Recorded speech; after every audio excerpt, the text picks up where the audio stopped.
dois temas importantes, o da abertura e o da dominância fiscal. Ambos acho que envolvem quebras de paradigma. Em ambos os casos, é possível pensar em metas que tornam o assunto um pouco mais um desafio que pertence a todos nós e que o governo podia capitanear. Do ponto de vista de abertura, não seria nada despropositado ter-se uma meta de dobrar o grau de abertura do país num horizonte de alguns anos, assim como, do ponto de vista de dominância fiscal, não seria nada despropositado ter uma meta de reduzir em 25%, 25 pontos percentuais do PIB a dívida pública no horizonte de alguns anos. Absolutamente factível. Nos dois casos, trata-se de quebrar paradigmas. Deixa eu detalhar um pouquinho mais como e por que isso deve ser feito. Do ponto de vista de abertura, confesso, para começar, que tem um pouco de sensação de déjà vu nesse tema.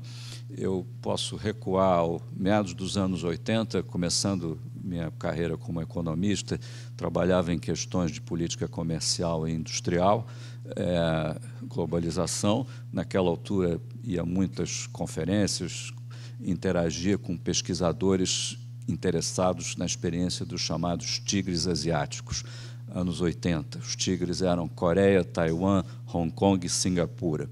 Naquela ocasião, eram países que tinham mais ou menos a mesma renda per capita que nós, e níveis de produtividade média do trabalho.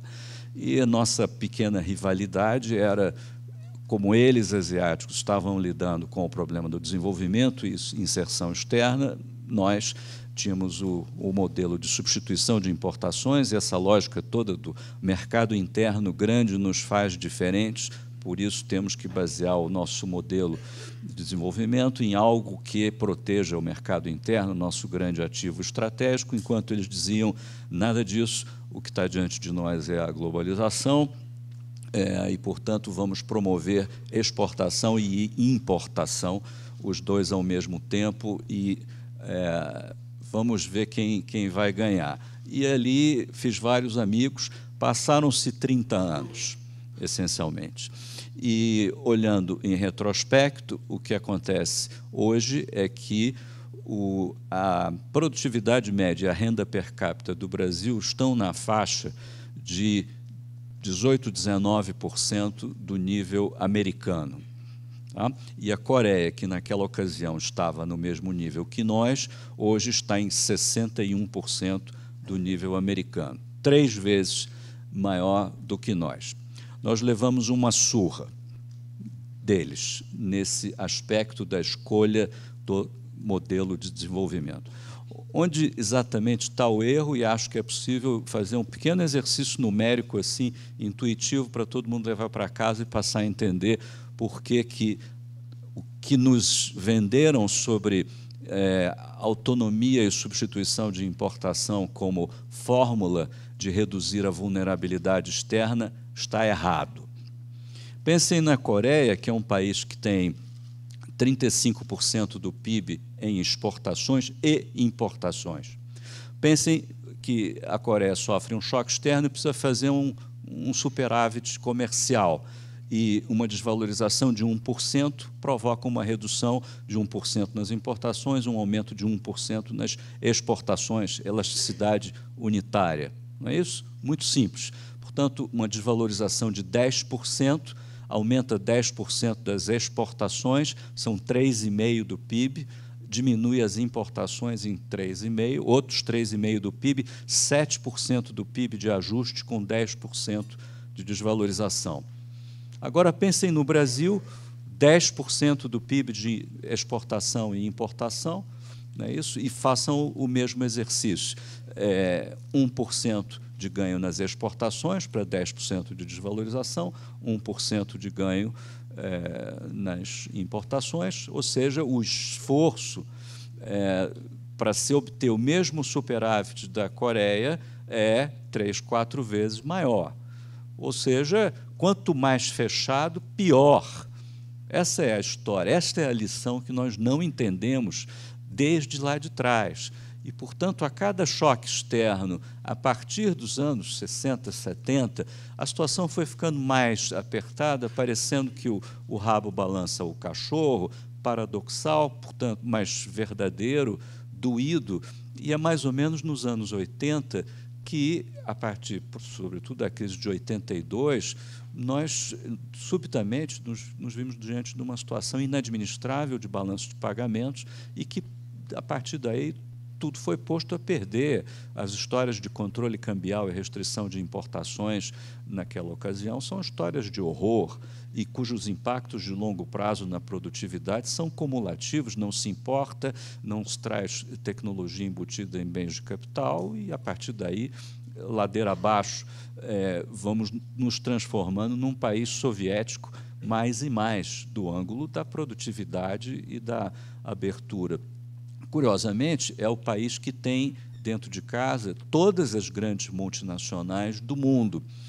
As americanas, interessantemente, têm uma estatística americana sobre propensão a exportar das filiais americanas no mundo inteiro.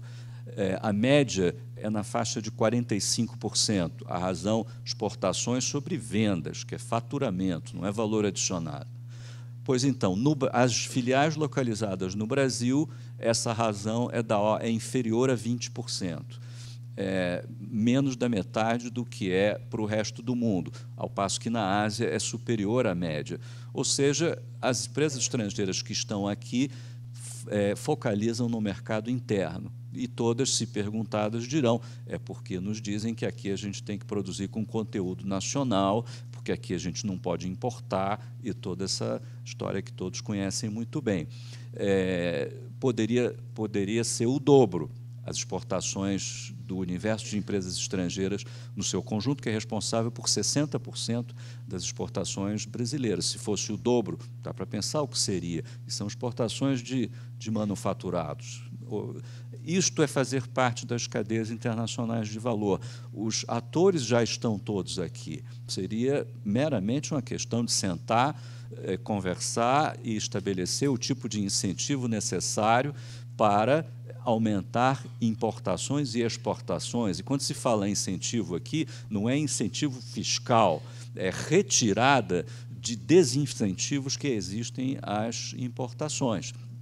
Curiosamente, tem uma pequena exceção à regra importante, que é a própria Embraer, que é uma empresa que não enfrenta muitas dificuldades com relação a conteúdo nacional e é um sucesso exportador inequívoco numa área de alta tecnologia.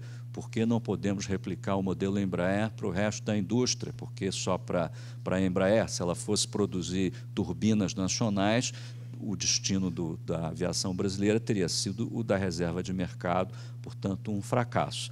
Agora, esse tipo de iniciativa requer também que o Brasil participe de esforços internacionais de padronização, que nós já fazemos meio sem sentir quando damos importância ao risco soberano e métricas de ambiente de negócios, e sem saber, essa é a lógica e a moeda da globalização, que é adotar padrões comuns para que o mundo seja plano.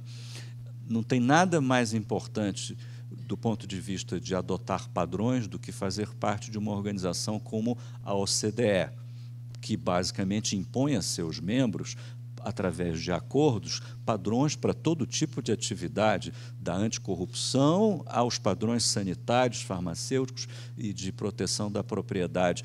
Nos recusamos a entrar na OCDE. Há anos tem sido uma postura diplomática, valorizar a diplomacia sul-sul e o assento no Conselho de Segurança da ONU, em detrimento de um objetivo econômico diplomático que traz para dentro de casa obrigações, coisa que a nossa diplomacia nunca quer fazer.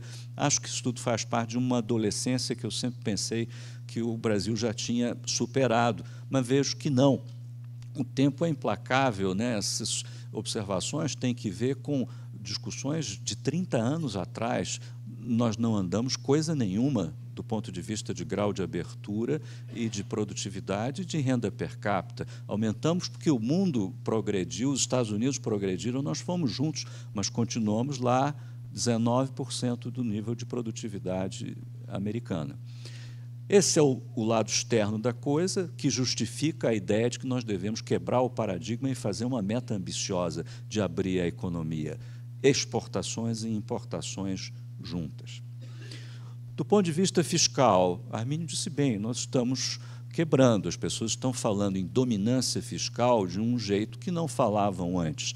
Alguma coisa parece dar errado, e tudo começa, aliás, com esse conceito. Vamos pensar 2 segundos sobre o que isso quer dizer com dominância fiscal. Isso quer dizer, essencialmente, para não fazer uma definição muito técnica, que a política de juros é seriamente contaminada pela política fiscal, que é algo muito intuitivo. Quem toma dinheiro emprestado, como o governo, paga tanto mais caro quanto pior é o seu crédito, maior a sua dívida, menor seu patrimônio e sua capacidade de pagar. É simples como isso. A dívida no Brasil já era grande lá atrás, e nós costumamos considerar, cogitar sobre o tamanho de dívida, pensando sempre no PIB, que é uma comparação incompleta, sobretudo quando se compara com países ricos. Os Estados Unidos tinham 66% do PIB, mais ou menos, de dívida antes da crise de 2008, que é o que temos hoje. Então, hoje, há quem diga que não, a dívida americana antes da crise não é muito, como se não fizesse diferença a riqueza, a poupança acumulada americana e a brasileira. Quem leu aqui o livro do Thomas Piketty há de ter visto lá que existe uma métrica sobre o que ele chama de capital, nós economistas chamamos de riqueza, tem várias medidas disso aí. Ele fez uma medida detalhada, onde ele põe a riqueza americana em algo como 5 PIBs. Os métodos dele trazidos para o Brasil, para os emergentes, dão a ideia de que a riqueza acumulada no Brasil é alguma coisa como 1 PIB. Portanto, 66% de dívida nos Estados Unidos, nós estamos falando de um percentual da riqueza inferior a 20%. Daqui, nós estamos falando de um percentual da riqueza superior a 2/3. E se nós formos olhar as alocações de fundos de pensão, por exemplo, no Brasil, é fácil ver que mais de 2/3 do seu patrimônio está alocado em títulos da dívida pública. Olhem para a indústria de fundos mútuos, é a mesma coisa, até pior. Claro que para o governo conseguir capturar 2/3 da riqueza nacional emitindo seus próprios papéis, ele tem que pagar uma taxa de juros absolutamente imoral, a necessária para deslocar qualquer outra forma de aplicação que compita com as necessidades de financiamento do governo. Essa é uma explicação muito simples sobre por que os juros brasileiros são tão elevados. Se hoje me perguntassem sobre o que seria um novo plano real, ou a nova grande temática do crescimento no plano nacional, seria trazer os juros, o custo entendido como o custo do capital, para um nível sustentável de 1 dígito, mais para perto de 5 do que de 10. O que isso ocasiona na economia, basta pensar o que aconteceu com a economia quando os juros vieram nominais de um nível superior a 20 para perto de 10. Nessa trajetória, o market cap das empresas brasileiras listadas em bolsa o número é de quando o Fernando Henrique assumiu o Ministério da Fazenda, 80 bi de dólares para 300 bi de dólares em 95, meados do ano, para 1 trilhão e 800 às vésperas da crise de 2008, 80 para 1 tri e 800. Esse tipo de criação de riqueza ele é motivado pelo numerador, que é a expectativa de lucros e as perspectivas das empresas, mas, sobretudo, pelo denominador, que é o fator com o qual você desconta o futuro. Os juros é o preço do amanhã, é o custo do capital que você usa para trazer as coisas a valor presente. Se esse troço não é 20, é 10, faz toda a diferença, e não é linear o efeito que tem sobre as duas coisas juntas tiveram, portanto, um efeito avassalador. Isso é a primeira metade da história. Ir do 10 para o 5 vai produzir um efeito talvez mais sério do que foi esta primeira prestação. Nós íamos bem até 2008. Reparem que, em 98, quando fizemos o acordo com o FMI, até 2008, o Brasil teve 3,5% do PIB de superávit primário, em média, durante 10 anos. E cresceu. Ninguém diga que superávit primário é incompatível com o crescimento, nada disso. Foi um período de superávit primário elevado, redução de dívida líquida. Se não tivéssemos acumulado tantas reservas, provavelmente teria caído a bruta também. E essa é uma boa explicação para a redução de juros que ocorreu. A política de metas de inflação oscilou ciclicamente em torno de uma tendência decrescente muito clara e singular e importante para a determinação de todos os preços de ativos no Brasil, que é uma história muito interessante, até 2009, quando, então, alguém decide reverter essa trajetória, porque acha que o superávit primário é um objetivo, uma política neoliberal, ortodoxa, ou lá o que seja, e aí nós destruímos a geração de caixa de uma empresa alavancada que vinha reduzindo sua alavancagem, sua dívida e melhorando sua condição de crédito progressivamente. Tinha ainda um longo caminho pela frente. Essa reversão nos custou caríssimo, nós ainda fomos com o juro Selic um pouquinho mais para baixo, sem a condição fundamental de sustentabilidade, tivemos que voltar, e agora estamos nessa situação deplorável de déficit primário, com um nível de alavancagem absurdo para um país com a riqueza que nós temos e a geração de caixa pífia que hoje o governo tem. É uma situação crítica, sim, senhor, sim, senhores e senhoras. É muito... O que no entanto, é preciso chamar a atenção é que é um endividado que tem patrimônio, porém hesita em vender sua casa de campo, hesita em colocar seus ativos à venda, concessões, hesita de uma maneira vergonhosa em usar a palavra privatização, que é, evidentemente, aonde está a solução para se reduzir a dívida pública na veia da forma absolutamente correta. Existem também as concessões e talvez uma fronteira nova de securitizações, se o BNDES, por exemplo, começar a devolver os créditos que recebeu do Tesouro, pagando com seus ativos de crédito ou participações. São muitas as possibilidades. Vou terminar por aqui, lembrando, por exemplo, enfim, que temos duas metas interessantes para refletir a respeito, uma sobre abertura, uma outra sobre redução da dívida pública, muito objetivamente dos programas que se desdobram em várias frentes de quebras de paradigmas, todas elas muito positivas e promissoras.